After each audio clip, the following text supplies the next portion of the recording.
Fala pessoal, Rodrigo da Fator Lucro aqui. Bom, a ideia do vídeo de hoje é sobre uma questão, uma pergunta que eu recebi de duas pessoas essa semana, na verdade, uma de uma aluna da mentoria e outro não, sobre a questão das oportunidades para operar, né, em questão do tempo. Por exemplo, eu não tenho muito tempo para operar, não tenho tempo para ficar no computador, como é que eu vou, me dedicar ao trade dessa forma? Bom, a gente tem que primeiro partir do princípio que, assim, a grande maioria das pessoas realmente não é trader full time, né? E por algum motivo o day trade ele acaba chamando muito a atenção, né? O pessoal entra muito nesse mundo buscando o day trade, né? Não fala nem, quero aprender a operar, é simplesmente quero aprender a fazer day trade, né? E o day trade, ele é a Fórmula 1 do trade, né? Ele é um gráfico de execução muito rápido, você tem que tomar decisões mais rápidas, então já para quem não tem tempo e às vezes nem experiência, é um tiro no pé você tentar buscar essa modalidade, né? Então, o ideal seria você ficar focado ou no swing trade ou no position, né? A gente tem ali, não é uma regra geral isso aqui, né? Cada um tem a sua forma de trabalhar, mas isso aqui dá para ter uma noção, para dar uma simplificada para vocês entenderem, né?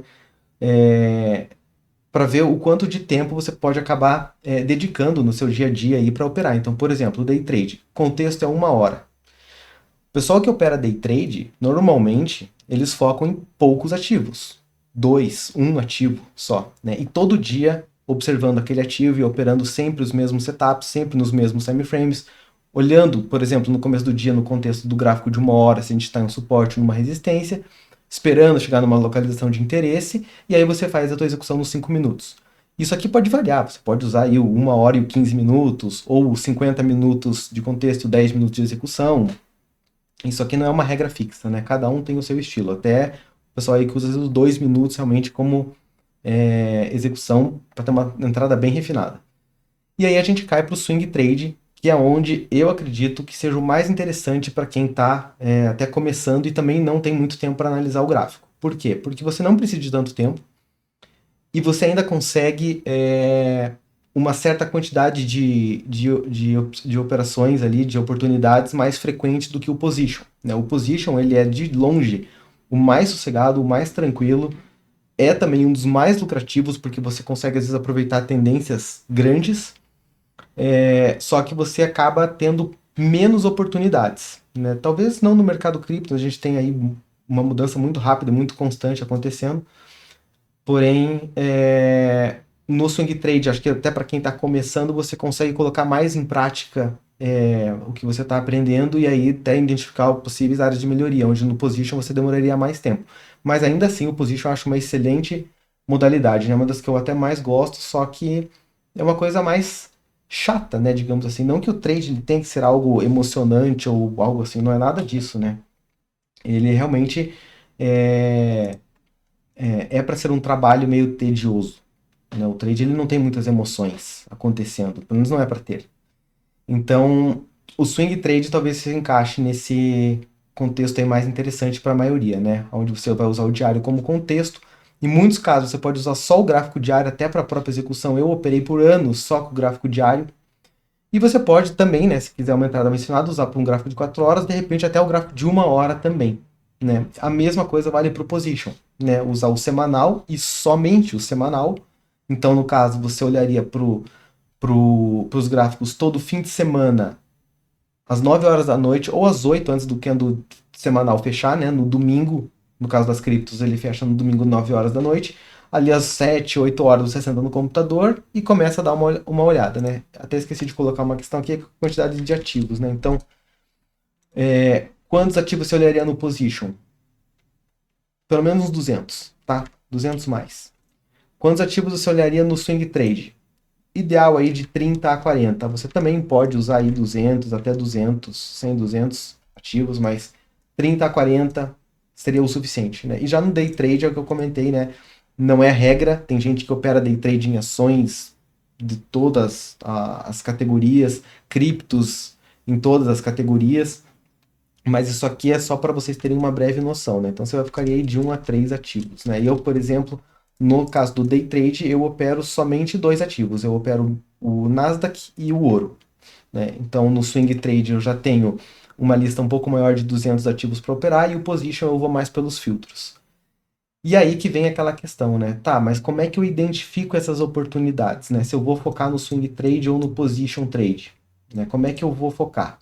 Bom, tem algumas formas, eu vou passar aí 2 ou 3 formas para vocês trabalharem, né? A primeira delas é você simplesmente criar, como eu fiz aqui, como eu tenho, né? Uma lista no TradingView, né? Você cria uma watchlist com os top X market cap. Eu, por exemplo, tenho uma lista com os top 200 em capitalização de mercado, independe da corretora, né? Eu fui lá no CoinMarketCap ou no CoinGecko, tanto faz. Você vai adicionando os ativos aqui um a um, né? Para você pegar ali os top 100, top 200 em capitalização de mercado. E aí, se você vai trabalhar num gráfico diário, como é o gráfico que a gente está agora, você simplesmente, todos os dias, entre 7 e 8 horas da noite, um pouco antes do fechamento, você dá uma olhada como é que foram as variações aqui durante o dia, né, para cada um dos ativos, ver se algum deles chamou mais atenção ou não, e você começa a olhar gráfico um a um. Ah, mas é um trabalho chato, é demorado. É, realmente, mas isso aqui é a melhor forma de você entender como está o contexto do mercado como um todo, porque você vai ter uma noção muito boa de como todos os ativos estão, e você não vai deixar passar oportunidades que às vezes os filtros eles nos escondem, né? Então aqui realmente é o trabalho bem manual, mas é um trabalho que se você já tem um modelo operacional, um sisteminha para ser operado, é uma questão de às vezes meia hora, de colocar de meia hora até uma hora, de você bater o olho no gráfico e identificar se você tem uma oportunidade ou não. É simplesmente dando a setinha para baixo até o momento que um gráfico, opa, isso aqui chamou minha atenção.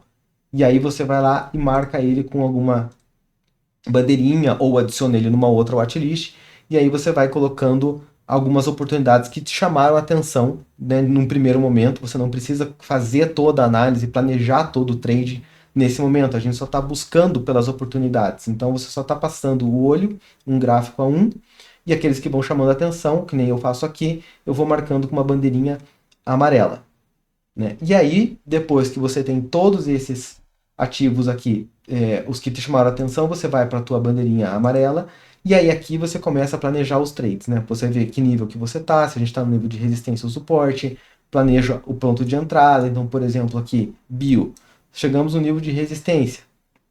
Podemos estar começando a fazer um possível cabeça-ombros aqui de reversão? Não sei, pode ser uma oportunidade, só um exemplo. O que eu vou fazer? Ah, eu vou esperar o preço chegar nessa região aqui, onde é que a minha perna de retração aqui do último fundo, de repente chegar nessa região aqui de suporte junto com essa zona, e a hora que chegar aqui eu tomo uma decisão de entrada. Então eu vou colocar um alerta nessa região, né? ENA, pô, rompeu um nível de resistência, interessante, né? Tá meio esticado o preço. Vou aguardar um pullback. Aonde que vai ser esse pullback? Não sei. Pode ser que seja nesse nível de suporte.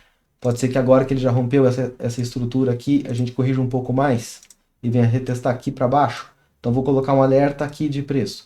E aí você vai trabalhando assim, né? Colocando os alertas aonde te interessa alguma operação, né? Não sei que você vai entrar naquele momento ou que você já vai deixar uma ordem naquele momento, mas você vai colocar um alerta para te chamar a atenção, né? Então aqui são algumas das criptos que eu coloquei nos alertas, porque elas me chamaram a atenção de alguma forma e eu estou aguardando aí uma possível entrada, se é que vai ter entrada. Nem sempre isso aqui é certo, né? Às vezes acontece do preço não chegar lá e continuar subindo e você ficou de fora, ou às vezes ele chega aqui e continua caindo e não teve entrada, enfim. A ideia é só buscar pelas oportunidades, né? Então isso aqui seria feito num gráfico diário ou até mesmo no próprio gráfico semanal. Eu não posso olhar todos os dias à noite, né, o gráfico diário. Então todos os domingos à noite você vai lá, abre o semanal e faz o mesmo processinho. Vai olhando aqui um a um no semanal e vê aqueles que estão te chamando a atenção no semanal, uma possível operação, onde você, em muitos casos, no próprio domingo que você já estaria olhando, você já vai colocar a sua ordem, porque se é um gráfico semanal, você não vai precisar esperar, né? Ele já está confirmando alguma coisa que você gostaria de ver. Então, por exemplo, não é recomendação de compra nem nada, mas vamos supor, Solana, pô, rompeu, fez pivô de alta, legal. Gráfico semanal, domingo à noite, vou comprar agora no fechamento. Candle fechou assim. Vamos supor que hoje é domingo, o candle fechou assim. Vou comprar aqui, meu stop embaixo do fundo da última barra e meu alvo lá no topo. Uma operação aí de 2 para 1, tá? Isso aqui seria um exemplo de você planejar uma operação, né, do domingo à noite. Deu domingo, você olhou, identificou uma oportunidade, setou e esquece, você só vai ver como é que está a operação no próximo domingo, né? Você já deixa a tua ordem de stop setada na corretora, se o preço chegar lá, você sai estopado, levando ali o gerenciamento de risco em conta. Chegou no alvo, você pode, aí tem as táticas, né, de você retirar só o resíduo, retirar o principal, deixar o resíduo, sair com tudo, sair com metade, segurar o restante da posição, enfim. Aí é a estratégia de saída que fica para um outro vídeo. Então, assim, isso aqui seria uma oportunidade, né? Você olhar as top X do captação de mercado para você identificar oportunidades. A segunda, aonde a gente tem um pouco mais de flexibilidade de tempo, é com os filtros. Então, por exemplo, vou operar swing trade, né? O que eu utilizo de filtro? Vamos supor, estou olhando para a Binance, os gráficos futuros perpétuos, cotados em dólar apenas. O meu estocástico no diário, ele tem que estar abaixo de 50, né? Ou seja, eu vim aqui, o estocástico de 833 do diário, abaixo do valor de 50, ou seja, eu não quero que ele esteja em nível de sobrecompra, não que isso seja ruim para um ativo que está subindo, mas é táticas operacionais, enfim. E aí, e a média móvel de 200 períodos no gráfico de um dia, elas têm que estar abaixo do preço em até 10%, né? Ou seja, é isso aqui, né? No caso aqui, por exemplo, da Solana, no semanal, isso aqui, é que aqui a gente está no semanal, deixa eu voltar por diário. Aqui, no caso do gráfico diário, veja que a média de 200 ela está a 18% do preço de distância, né? Eu não quero, é uma distância muito longa do preço em relação à média, né? O preço tende a corrigir às vezes, não necessariamente na 200, mas enfim, vocês pegaram a ideia, né? É só para você ter um filtro aqui para não pegar o preço esticado demais em relação às médias. Eu quero pegar coisas mais próximas. Então, por exemplo, hoje ele me trouxe essas 4 oportunidades aqui, né? A GLM. Aí eu vou olhando para ver se de fato tem alguma coisa que me interessa. GLM, nada me interessa. Essa Milchen, essa aqui está um pouco mais interessante. A gente tem um nível de suporte aqui, foi topo, topo, fundo, fundo, próximo da média. Então, de repente, ele chegando aqui, mostrando alguma possível reversão, pode ser que dê uma entrada. Vou lá, marco na minha bandeirinha, porque deu uma... É interessante. BAN, pô, o gráfico não tem muita coisa, mas também pode ser que esteja interessante. Aí, tá, a gente está dentro aqui praticamente de uma consolidação, de repente acima da média, né? De repente chegando aqui embaixo, dá uma reversão, eu posso escolher comprar, eu espero o rompimento. Legal, chamou minha atenção, marco aqui. E a SAN, pô, parecido também, só que aqui a gente não está dentro de um retângulo, né? A gente está dentro aqui, tem essa resistência para passar, a média está inclinada para baixo ainda, né? Então isso aqui não é muito interessante. Vou passar. Então essas duas aqui foram as que me chamaram a atenção. Posso fazer a mesma coisa, né, com o gráfico semanal. Então eu tenho a minha telinha do Swing Trade, onde eu tenho o gráfico diário setado, e depois eu tenho a tabelinha do Position, que é praticamente a mesma coisa, só que agora eu estou usando o semanal, né? O estocástico do semanal e a média móvel do semanal.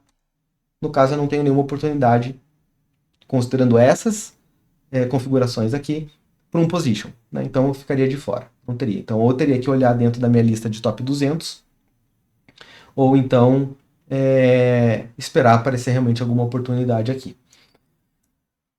Bom, eu acredito espero que tenha ajudado um pouco aí para quem tem um pouco dessa dificuldade de tempo, né, para identificar por oportunidades. Essas são as duas formas que eu utilizo há anos isso aqui, ela funciona muito bem, principalmente essa de você selecionar os top que mais te interessam.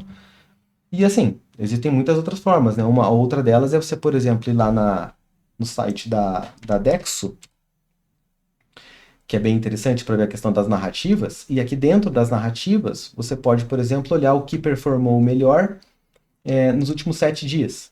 Né? Quais foram as categorias aí que performaram melhor dentro daquela categoria.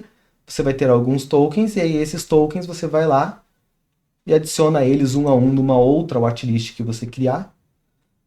E observa para ver se eles vão ter alguma oportunidade. Eu confesso que eu não uso muito isso aqui, porque como eu já estou passando, né, pela grande maioria, pelo menos dentro das corretoras aqui, eu só olho para cá quando eu estou procurando realmente alguma coisa, às vezes on-chain, que a gente ainda não tem dentro das corretoras.